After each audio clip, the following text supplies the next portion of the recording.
आज मंत्रिपरिषद ने 22 एजेंडों पर निर्णय हुआ है। सबसे महत्वपूर्ण निर्णय यह है कि राज्य सरकार ने चार शहरों में मेट्रो रेल के परिचालन का निर्णय लिया है। इसकी सैद्धांतिक सहमति मंत्रिपरिषद ने दी है। सबसे पहला शहर है मुजफ्फरपुर में मेट्रो रेल, गया में मेट्रो रेल, दरभंगा में मेट्रो रेल और भागलपुर में मेट्रो रेल।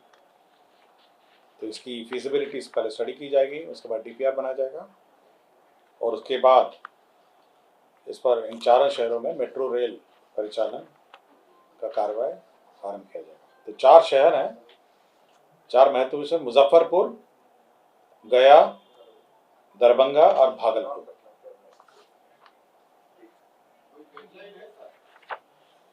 अभी सैद्धांतिक सहमति दी है, इसके बाद इसका फिजिबिलिटी स्टडी किया जाएगा, शहरों का मैप और ये सब है, और उसके बाद इन चारों शहर की फिजिबिलिटी के बाद फिर डीपीआर बनाया जाएगा, फिर कार्रवाई। और इन शहरों में मेट्रो की जो राशि है उसमें सामान्यतः 20% होता है केंद्र का, 20% होता है राज्य सरकार का, और 60% जो फाइनेंशियल इंस्टीट्यूशन है उनका होता है। तो ये शेयरिंग पैटर्न भी रहता है इन शहरों में 20-20-60। तो यही व्यवस्था रहती है। और इन चार शहर है मुजफ्फरपुर, गया, दरभंगा, भागलपुर। दूसरा ये खेल, आपको याद होगा खेल विभाग सरकार ने नया बनाया था और ये उद्देश्य था कि राज्य में खेल को प्रोत्साहन मिले और राज्य में जो खेल है उस पर विशेष ध्यान दिया गया। और माननीय मुख्यमंत्री जी की पहले भी घोषणा थी कि प्रत्येक पंचायत में खेल का मैदान हो। आपको याद होगा कि समाधान यात्रा में जब गए थे तो यह घोषणा उस समाधान यात्रा के क्रम में किया गया था। अब यह निर्णय लिया गया है कि हर पंचायत में खेल क्लब का गठन होगा, स्पोर्ट्स क्लब का, हर पंचायत में, और उसमें खेल की गतिविधियां होंगी और राज्य सरकार समय समय पर इन खेल क्लबों को फाइनेंशियल असिस्टेंस भी देगी। तो ये पहला है कि हर पंचायत में एक खेल क्लब, नगर पंचायत और ग्राम पंचायत में। साथ ही साथ यह भी निर्णय लिया गया कि जहां खेल मैदान पंचायतों में नहीं है वहां पे भूमि अधिग्रहण की भी कार्रवाई की जाएगी, लैंड एक्वायर करके खेल का मैदान बनाया जाएगा। तो खेल के लिए बहुत महत्वपूर्ण कदम है कि हर पंचायत, नगर पंचायत में खेल क्लब का गठन होगा और साथ ही साथ राज्य सरकार इनको असिस्टेंस दे पाएगी और खेल का मैदान के लिए लैंड एक्वायर होगा।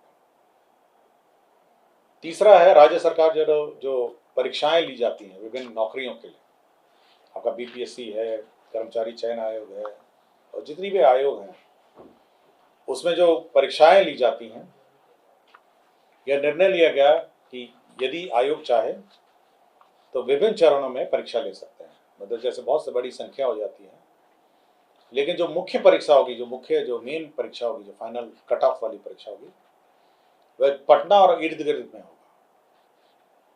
इसका तात्पर्य यह है कि सपोज किसी 25 लाख लोगों ने अप्लाई कर दिया। यूजुअली क्या होता है कि पूरे राज्य में परीक्षाएं होती हैं, फिर उसका इवैल्यूएशन होता है और उसको कट ऑफ मान के फिर उसका इंटरव्यू और जो भी क्वालिफाइंग पास हो जाते हैं।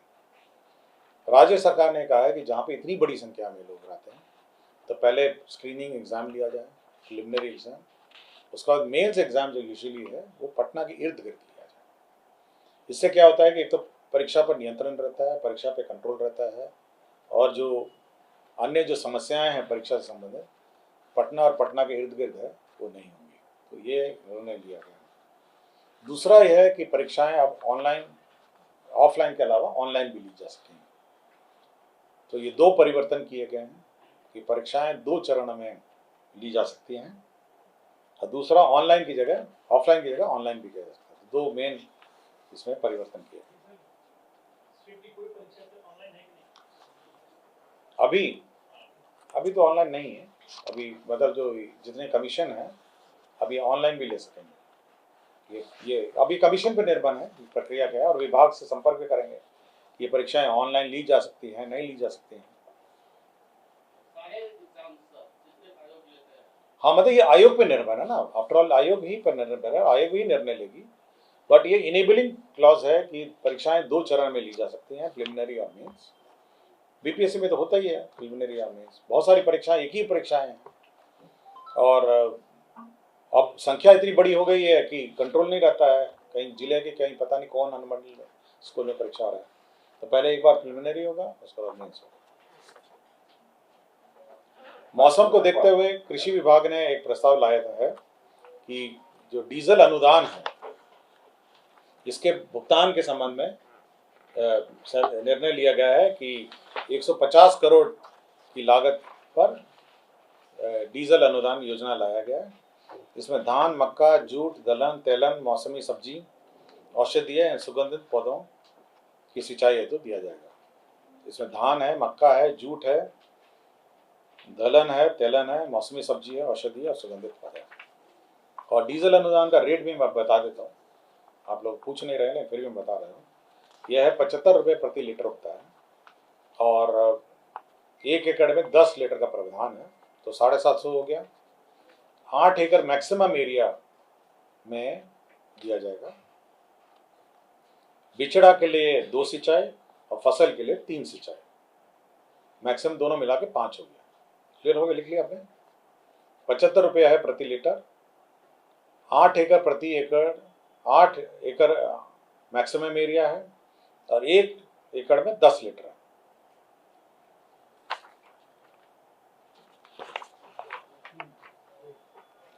राज्य सरकार ने यह गरीबों के लिए 7 निश्चित 2 योजना के अंतर्गत बहुमंजिली आवासन योजना स्वीकृत बनाने का निर्णय लिया है और वर्तमान में बिहार राज्य आवास बोर्ड की भूमि पर पीपीपी मोड, जन निजी भागीदारी पीपीपी मोड में 750 परिवारों के लिए 5 एकड़ भूमि चिन्हित ये जो हाउसिंग बोर्ड की जमीन है उसमें पीपीपी मोड में बनाया जाएगा, जिसमें एक डेवलपर आइडेंटिफाई होगा, वो गरीबों के लिए आवास बनाएगा और कुछ जमीन पर वे अपने आवास बनाएंगे डेवलपर। तो ये पीपीपी मोड पे है और ये सभी कार्रवाई आईडीए के सहमति से, जो भी बिडिंग होगी, जो भी एजेंसी का चयन होगा, ये सब आईडीए के सहमति से होगा। और जो शहरी जो बस्तियों में रहते हैं फुटपाथ पे या नालों के किनारे, नहरों के किनारे, उन्हें ये घर आवंटित होगा। खाद्य एवं उपभोक्ता संरक्षण विभाग में 7 निश्चित 2 कार्यक्रम के अंतर्गत दलहन के उत्पादन के लिए बढ़ावा देने के लिए राज्य सरकार ने पूर्व से भी निर्णय लिया है। पहले नेफेड करता था, नेफेड को आइडेंटिफाई हुआ था, अब कैबिनेट ने इसको एनसीसीएफ को भी ऑथराइज कर दिया है कि चना और मसूर के अधिप्राप्ति के लिए उनको भी नोडल बनाया जाए। लघु जल संसाधन विभाग का प्रस्ताव था जिसमें मुख्यमंत्री निजी नलकूप योजना हेतु 35,000 नीली नलकूप के अधिष्ठापन हेतु निर्णय लिया गया। इसकी कुल राशि है 266 करोड़। तो जो नलकूप है उसका लक्ष्य बढ़ा दिया गया है, पहले 30,000 था, बढ़ा के 35,000 हो गया है और इसीलिए एस्टिमेट भी 266 करोड़ हो गया है।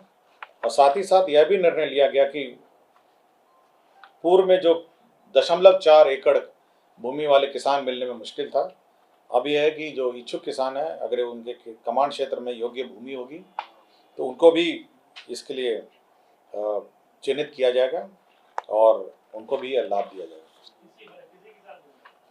यह है मुख्यमंत्री निजी नलकूप योजना है।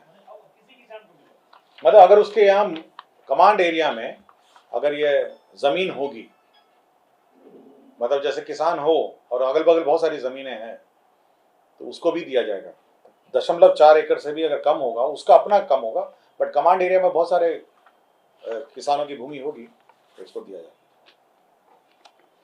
लघु जल संसाधन विभाग के अंतर्गत जो सिंचाई योजना है उसको कार्यान्वयन और उसको मॉनिटरिंग के लिए जो आउटसोर्सिंग एजेंसी के माध्यम से मॉनिटरिंग के लिए निर्णय लिया गया है।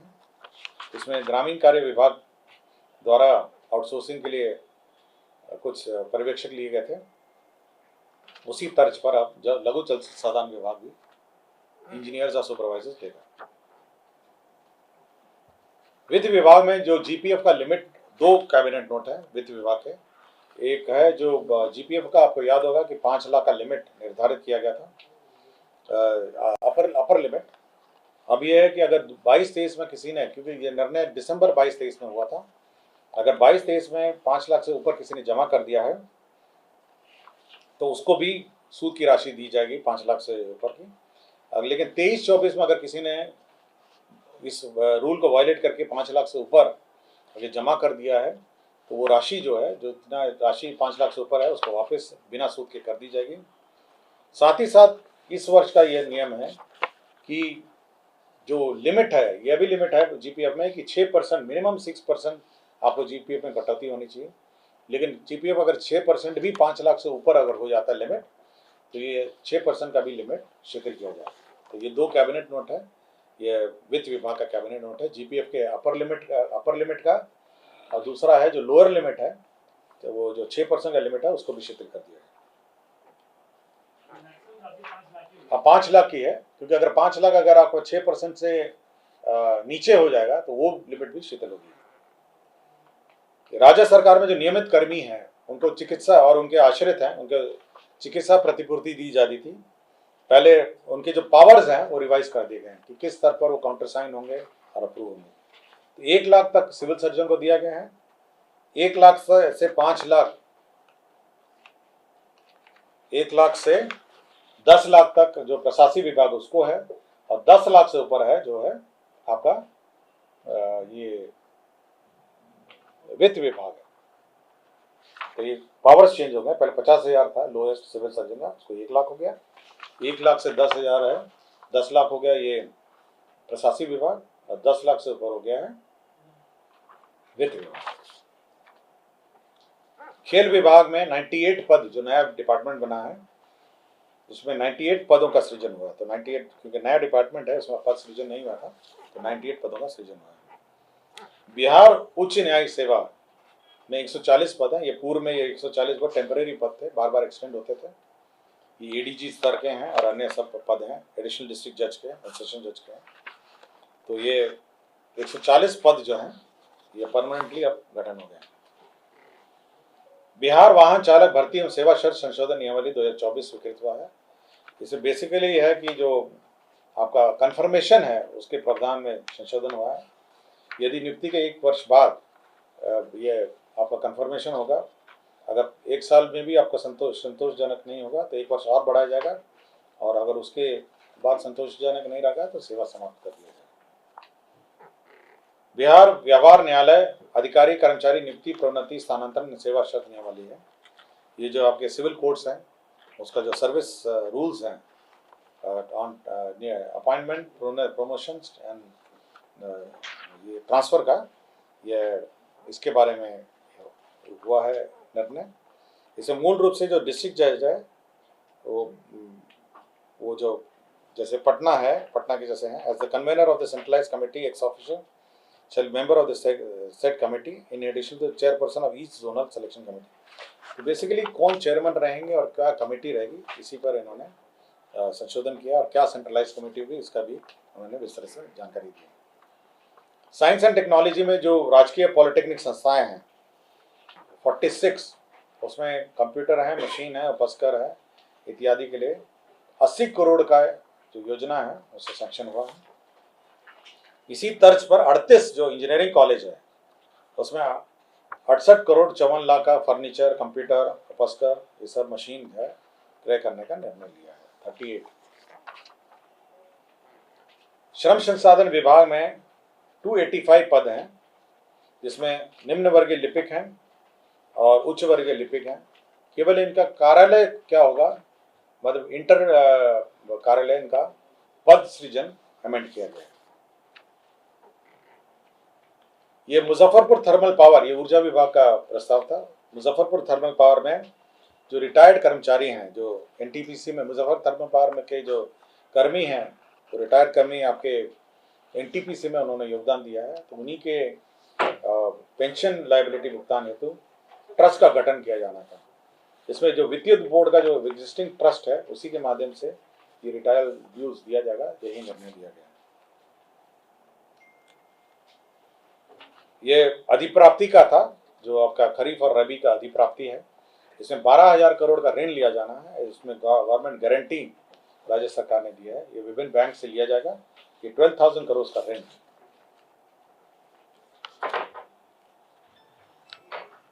ये मंत्रिमंडल सचिवालय विभाग का है, जिसमें बिहार फ्लाइंग इंस्टीट्यूट का 2 पद है। इसमें चीफ मुख्य उड़ान परीक्षक हैं और डिप्टी उप मुख्य उड़ान परीक्षक है। ये चीफ फ्लाइंग इंस्ट्रक्टर है और डिप्टी फ्लाइंग इंस्ट्रक्टर है। तो चीफ फ्लाइंग इंस्ट्रक्टर को 5,50,000 रुपये दिया जाएगा महीने का मानदेय, और डिप्टी फ्लाइंग इंस्ट्रक्टर को 4 लाख दिया जाएगा। और ये इनके जो क्वालिफिकेशन है वो DGCA के मापदंड अनुसार होते हैं, और ये 2 बहुत महत्वपूर्ण पद होते हैं फ्लाइंग इंस्टीट्यूट। ये खाद्य एवं उपभोक्ता संरक्षण विभाग है। इसमें माननीय सर्वोच्च न्यायालय में सुओ मोटो कॉग्निजेंस के बाद जो अनुबंध में जिला उपभोक्ता विवाद परितोष आयोग में जो निबंधक हैं, उसके 20 पद के सृजन की स्वीकृति दी है। तो यही आपके 22 एजेंडा हैं जिस पर